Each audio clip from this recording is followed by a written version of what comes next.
अदालत क्या इस बात का फैसला करेगी कि यहाँ पर राम का जन्म हुआ था कि नहीं हुआ था? हम अपने राज में दंगा फसाद को फैलने नहीं देंगे और मंदिर वहीं बनाएंगे। ये कहानी नहीं, सच्चाई है। साल दर साल चले संघर्ष की, अटूट विश्वास की और सांस्कृतिक पुनर्निर्माण की। इस कहानी की शुरुआत होती है भगवान राम के बड़े पुत्र कुश के द्वारा सबसे पहले अयोध्या में मंदिर बनवाने से। इसके बाद पीढ़ी दर पीढ़ी इनके जो वंशज थे उन्होंने राज किया इस एरिया में। ऐसा कर करके इनकी पीढ़ी से 44 राजा आए हैं जिन्होंने इस एरिया में राज किया है। और जो आखिरी राजा थे वो थे बृहद्बला, जिन्होंने अयोध्या में राज किया था। इन्हीं के टाइम पर महाभारत स्टार्ट होती है। महाभारत की लड़ाई में बृहद्बला जो थे उनको अभिमन्यु मार देता है। जब इनकी डेथ हो जाती है तो इनकी डेथ के बाद अयोध्या और जो राम मंदिर था उसकी हालत बहुत ज़्यादा ख़राब होने लगती है, टूटे जैसी हालत हो जाती है। उस समय तक अगर केवल अयोध्या में ही बात की जाए तो सीता राम के 3000 से ज़्यादा मंदिर थे। अब इसके बाद ईयर 57 AD में उज्जैन के जो सम्राट थे महाराजा विक्रमादित्य, ये शिकार के लिए अयोध्या पहुंचते हैं। जब ये अयोध्या पहुंचते हैं तो वहां पर संतों से मिलते हैं और जब इनको यहाँ की हिस्ट्री पता चलती है तो ये बहुत ही ज़्यादा इंप्रेस हो जाते हैं। उसके बाद ये क्या करते हैं कि जो राम मंदिर है और जो पूरा अयोध्या शहर था उसको दोबारा से बनवाते हैं। इसके बारे में जो सुप्रीम कोर्ट का जजमेंट है उसके पेज नंबर 673 में भी मेंशन किया गया है। उसके बाद आने वाले कई सौ सालों तक यहाँ मंदिर यूं ही बने रहे। उसके बाद ईयर आता है 1526 जब बैटल ऑफ पानीपत होती है और मोहम्मद बाबर जो था वो इब्राहिम लोदी को बैटल ऑफ पानीपत में हरा देता है। इसके बाद 20 अप्रैल 1526 में बाबर की एंट्री भारत में होती है और 1528 तक आते आते बाबर की सेना अयोध्या तक पहुंच जाती है। और ऐसा माना जाता है कि बाबर के कहने पर उनके सेनापति मीर बाकी ने राम मंदिर को तुड़वाकर उसकी जगह पर मस्जिद बनवा दिया, जिसको बाबरी मस्जिद के नाम से जाना जाने लगा। कुछ इतिहासकारों का ये भी कहना है कि जब ये बाबरी मस्जिद बनाई गई थी तो गांव के जो लोकल लोग थे उन्होंने दबी आवाज में अपनी नाराजगी भी दिखाई थी कि ये रामलला की जन्मभूमि है और ये गलत हो रहा है। लेकिन उस टाइम पर कुछ हो नहीं पाता है। अब क्या होता है कि जो मुगल्स थे वो पीढ़ी दर पीढ़ी राज कर रहे थे इंडिया के अंदर और ईयर 1857 तक जो मुगल का एरा था वो करीब करीब खत्म होने की कगार पर था। और इस टाइम पर एक चीज हुई थी जो इस केस के लिए बहुत ही ज्यादा इंपॉर्टेंट थी कि 7 अंग्रेज थे जो इंडिया के नॉर्दर्न एंड वेस्टर्न पार्ट में ट्रैवल करने आए थे और वो अपने ट्रैवल नोट्स लिखते थे। उन नोट्स में वो अयोध्या के बारे में लिखते हैं, राम मंदिर और कैसे लोग वहाँ पूजा आरती करते हैं, इन सब चीज़ों के बारे में वो लिखा करते थे। विलियम फोस्टर ने अपनी book early travel in India में इन सभी चीज़ों के बारे में मेंशन किया हुआ है और जजमेंट के भी पेज नंबर 663 में इस चीज़ के बारे में मेंशन किया हुआ है। ये वो 7 ट्रैवलर थे जिन्होंने अयोध्या में ट्रैवल करते टाइम नोट्स बनाए थे।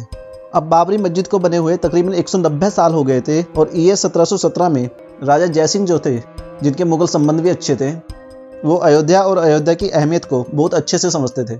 वो कोशिश करते हैं कि मस्जिद और मस्जिद के आसपास की जगह उनको मिल जाए, लेकिन ऐसा हो नहीं पाता और सब असफल हो जाता है। मस्जिद की ज़मीन तो राजा जयसिंह को नहीं मिल पाती, लेकिन राजा जयसिंह मस्जिद के बाहर कुछ जगह खरीद लेते हैं और वहाँ पर एक राम चबूतरा बनवा देते हैं ताकि जो हिंदू हैं वो मस्जिद के अंदर तो जा नहीं सकते, एटलीस्ट बाहर से ही वो राम चबूतरे पर पूजा कर सकें। ये ओरिजिनल मैप है जिसमें ग्रीन एरिया बाबरी मस्जिद का है और इधर ये राम चबूतरा है, सीता रसोई, हनुमान द्वार, ये पूरे एरिया में हिंदू पूजा करने लगे थे। अब होता क्या है कि चबूतरा बनने के बाद एक तरफ नमाज अदा हो रही थी और दूसरी तरफ भगवान राम की पूजा हो रही थी। मंदिर गिराए जाने के 250 साल बाद भी हिंदू इस बात को नहीं भुला पा रहे थे कि जिस जगह राम जन्म स्थान था अब वहां मंदिर नहीं बल्कि एक मस्जिद है। साल 1813 में पहली बार हिंदू संगठनों ने यह दावा किया कि बाबर ने 1528 में श्री राम जी का मंदिर ध्वस्त किया और उस जगह पर एक मस्जिद बनवाई थी। इन सभी बातों को लेकर जो लोकल लोग थे वो अंग्रेजों को बहुत ज्यादा परेशान करने लगे थे। तो ईयर 1838 में अंग्रेजों ने अपने एडमिनिस्ट्रेटर रॉबर्ट मोंटगो मैरी मार्टिन को उनको अपॉइंट किया और उनसे कहा कि आप इस एरिया का सर्वे करो और ये बताओ कि पहले यहाँ पर क्या था और एक रिपोर्ट सबमिट करो इससे रिलेटेड। अब मार्टिन अपना सर्वे पूरा करते हैं और 3 पार्ट में अपनी रिपोर्ट बनाते हैं। इसमें मार्टिन ने बताया कि ये जो डिस्प्यूट एरिया है जिसमें हिंदू और मुस्लिम लड़ रहे हैं, अभी जहाँ पर मस्जिद है इस पर पहले एक मंदिर था। इन्होंने कहा कि मंदिर तो था लेकिन मस्जिद जो बनाई गई है वो प्लेन एरिया में बनाई गई है या मंदिर को तोड़कर बनाई गई है, इसके बारे में कुछ नहीं कहा जा सकता। अब इसको सुनकर जो लोकल लोग थे वो अपनी आवाज को और ज्यादा उठाते हैं। उनका ये कहना था कि रामलला की जो जन्मभूमि है उसके ऊपर ये बाबरी मस्जिद बनाई गई है। तो ये सारी बातें चलती रहती हैं और उसके बाद ईयर आता है 1853। राम जन्मभूमि से थोड़ी दूरी पर ही हनुमानगढ़ी थी जिसको बैरागी संत संभालते थे जो निर्मोही अखाड़े से बिलोंग करते थे। तो मार्टिन की रिपोर्ट आने के बाद जो हनुमानगढ़ी के साधु थे वो कहते हैं कि इस मस्जिद को राम मंदिर तोड़कर बनाया गया है और इस मस्जिद वाले एरिया पर वो लोग कंट्रोल लेने जाते हैं, जिसकी वजह से लड़ाई हो जाती है। और ये पहली रिकॉर्डेड लड़ाई थी। इस लड़ाई में निमरोही अखाड़े ने बाबरी मस्जिद को अपने कंट्रोल में ले लिया, जिसकी वजह से बहुत ज़्यादा अनरेस्ट हो गया और जो अंग्रेज थे वो इन सभी चीज़ों से बहुत ज़्यादा परेशान हो गए थे। उन्होंने क्या किया कि जो ये विवादित लैंड था इसको हिंदू और मुस्लिम के बीच में बांट दिया। अब ब्रिटिश को ऐसा लग रहा था कि इससे चीज़ें कंट्रोल में आ जाएंगी, लेकिन ऐसा होता नहीं है। अब कुछ समय बाद मुसलमानों को अंदर प्रवेश करने की इजाज़त मिल जाती है, लेकिन अब हिंदू अंदर नहीं जा सकते थे। तभी हिंदुओं ने मुख्य गुम्बद से 150 फीट दूर बनाए गए राम चबूतरे पर पूजा अर्चना करनी शुरू कर दी। इसी के चलते 1857 में निहंग सिखों ने हिंदू संतों के साथ मिलकर मस्जिद के अंदर घुसकर पूजा और हवन करवाया। आज से कुछ करीब 138 साल पहले साल 1885 में ये मामला अदालत तक पहुंचा। तब निर्मोही अखाड़े के महंत रघुवर दास ने राम चबूतरे पर छतरी लगाने की अनुमति मांगी, जिसे कोर्ट ने ठुकरा दिया। कुछ आगे चलते ही साल 1934 में अयोध्या में फिर दंगे हुए, जिसमें बाबरी मस्जिद की एक दीवार टूट जाती है, जिसका पुनः निर्माण कराया जाता है, पर वहीं नमाज बंद करा दी जाती है। उस समय ना तो कोई संघ इतना मजबूत था, ना ही मीडिया और ना ही धार्मिक संगठनों की कोई लामबंदी थी। फिर भी हिंदुओं में भक्ति की बौछार थी, जो बाबर के 400 साल बाद भी राम मंदिर में अपने हक की लड़ाई लड़ रहे थे। At the stroke of the midnight hour, when the world sleeps, India will awake to life and freedom. 1947 में देश की आज़ादी के बाद मस्जिद का समय सीमित खुलता था और राम चबूतरे पर भगवान राम की मूर्ति स्थापित थी, जहां पर लोग पूजा अर्चना करते थे। लेकिन देश को आज़ाद होने के बाद भी राम मंदिर के बनाए जाने की कोई उम्मीद नहीं थी और ना ही कोई माहौल था। फिर 1949 में कुछ ऐसी घटनाएं हुई जिन्होंने हैरान कर दिया। 23 दिसंबर 1949 की सुबह विवादित ढांचे के अंदर से घंटियों की आवाज़ आने लगती है। इससे पता चलता है कि वहाँ श्री राम जी की पूजा हो रही है। पता चलता है कि देर रात्रि वहाँ पर भगवान राम की मूर्ति प्रकट हो गई है। अब मूर्ति प्रकट होने की बात सुनने के बाद बहुत सारे हिंदुओं और भक्तों की लाइन लगनी शुरू हो जाती है। लोग कहते हैं कि यहाँ पर रामलला प्रकट हुए हैं। लेकिन जब मुस्लिम ये सारी चीजें देखते हैं तो 29 दिसंबर 1949 को सुन्नी सेंट्रल वक्फ बोर्ड FIR रजिस्टर कर देता है। यहाँ से मुस्लिमों की तरफ से कोई इंडिविजुअल कंप्लेन नहीं कर रहा था या फिर केस में नहीं जा रहा था। सुन्नी सेंट्रल वक्फ बोर्ड जो था वही लड़ाई लड़ रहा था। ये कंप्लेन में कहता है कि जो हिंदू लोग हैं वो झूठ बोल रहे हैं। ये कहते हैं कि रामलला प्रकट नहीं हुए हैं, इन लोगों ने खुद ही मूर्ति रख दी है, यानी कि मस्जिद का जो सेंट्रल डोम है उस पर पोजीशन पाने के लिए ये सब कुछ किया गया है। अब दोबारा दंगों जैसी सिचुएशन हो जाती है। रामलला की जो मूर्ति थी उसको दर्शन करने दूर दूर से लोग आ रहे थे और जो रूल्स वगैरह थे जो बनाए गए थे वो कोई भी फॉलो नहीं हो रहा था। तो गवर्नमेंट क्या करती है कि जो सिचुएशन है वो खराब ना हो, जो मस्जिद वाला पार्ट था यानी कि जो इनर पोर्शन था उसको लॉक कर देती है और जो हिंदू जो थे वो आउटर वाले पोर्शन से दर्शन कर रहे थे। और कुछ लोग परेशान भी हो रहे थे कि रामलला को जेल में बंद कर दिया। अब इसके बाद PM जवाहरलाल नेहरू और home minister Sardar Patel, UP के CM गोविंद बल्लभ पंत और UP home minister Lal Bahadur Shastri को कहते हैं मस्जिद के अंदर जो रामलला की मूर्ति है इसको हटवा दीजिए। अब यूपी के चीफ मिनिस्टर वैसा ही करते हैं और ऑर्डर देते हैं मूर्ति को हटवाने का। लेकिन उस समय जो फैजाबाद के डिप्टी कमिश्नर थे KK नायर, वो मना कर देते हैं कि वो बिल्कुल भी ऐसा नहीं करेंगे। वो कहते हैं कि आग से खेलने जैसा होगा। उसके बाद भी जब प्रेशर बनाया जाता है तो KK नायर कहते हैं कि मुझे जो भी नहीं करनी और वो रिजाइन मार देते हैं। ये सारी चीजें जो थी वो लेटर के थ्रू डिस्कस हो रही थी और मल्टीपल डिस्कशन के बाद सरकार जो है सिचुएशन को भाप लेती है और सरकार डिसीजन लेती है कि मूर्ति को बाहर नहीं निकालेंगे, लेकिन दोनों पक्ष नाराज ना हो जाएं। इसके लिए 5 जनवरी 1950 को मजिस्ट्रेट से ऑर्डर करवाती है कि इस पूरे इलाके को अब आम जनता के लिए लॉक कर दिया जाए, इनर और आउटर सारे पोर्शन को बंद कर दिया जाए। और इसमें बस एक चीज़ की जाती है, जो पुजारी थे उनको सिर्फ अलाउ किया जाता है कि जो आउटर पोर्शन है उसमें अपनी पूजा आरती कर सकते हैं और जो आम जनता रहती है वो दूर से दर्शन कर सकती हैं। अब इसके बाद आने वाले 35 सालों तक हिंदू पक्ष और सुन्नी पक्ष उस विवादित जगह को अपने हवाले करने का दावा करते रहते हैं, मगर कुछ बदलाव नहीं होता। 1976 में पहली बार साइट को एक्सकवेट किया जाता है, जिस पर आगे चलकर KK मोहम्मद ने यह भी बताया है। तो ये मस्जिद है, उस मस्जिद का जो पिलर्स जितने भी है वो सब जो ना मंदिर का पिलर्स थे।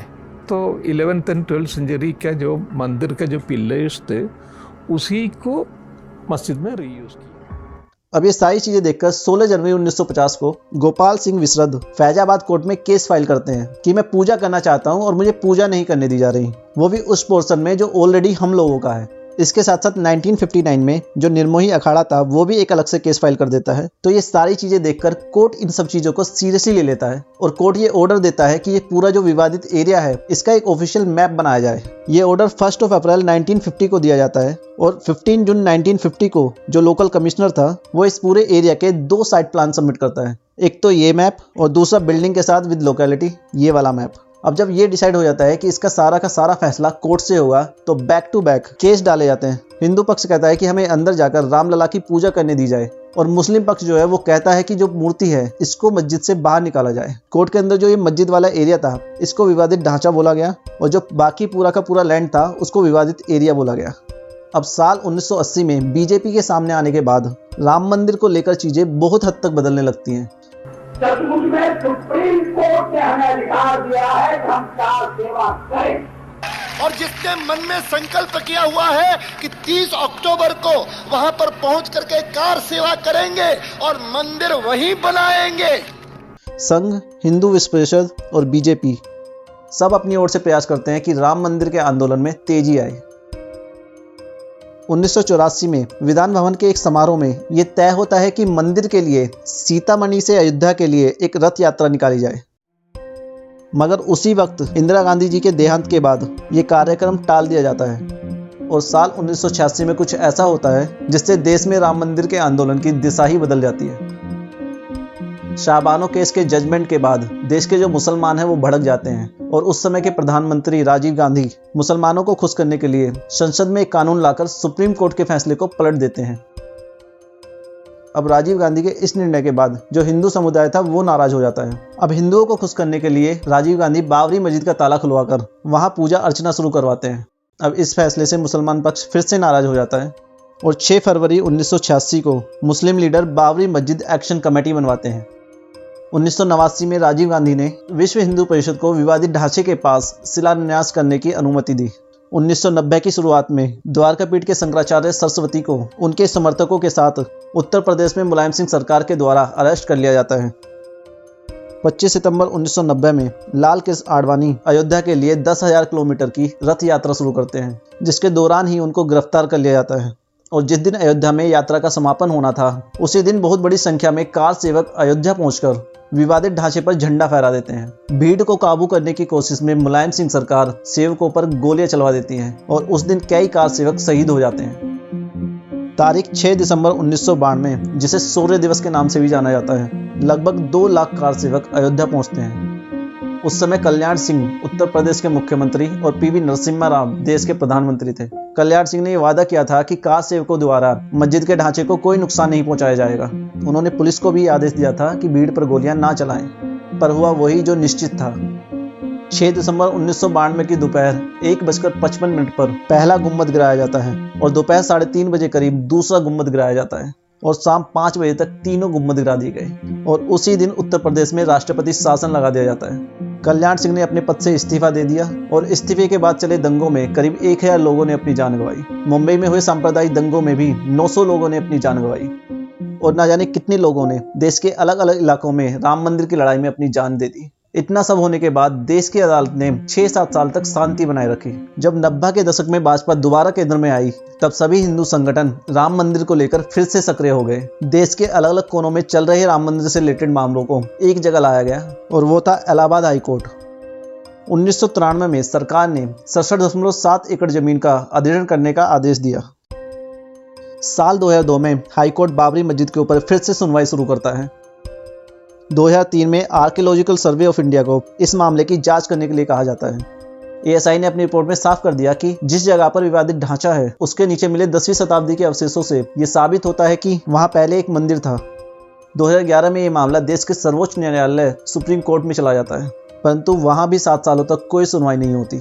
एक मीडिएशन पैनल बनाकर इस पूरे मामले को आपसी सहमति से सोल्व करने की कोशिश की जाती है, लेकिन जब कोई फैसला नहीं निकलता तो सुप्रीम कोर्ट से यह आदेश दिया जाता है कि मामले से जुड़े सारे दस्तावेजों को इंग्लिश ट्रांसलेशन में लाया जाए। 6 अगस्त 2019 से 16 अक्टूबर 2019 तक इस मामले से जुड़े सभी पक्षों की सुनवाई सुप्रीम कोर्ट में पूरी हो जाती है और 9 नवंबर 2019 को सुप्रीम कोर्ट से यह फैसला सुनाया जाता है कि विवादित जमीन राम जन्मभूमि ट्रस्ट को दे दी जाए। उस फैसले में 5 जजों की बेंच सिखों के पहले गुरु नानक जी को 1510 में अयोध्या जाने की बात को भी कहते हैं।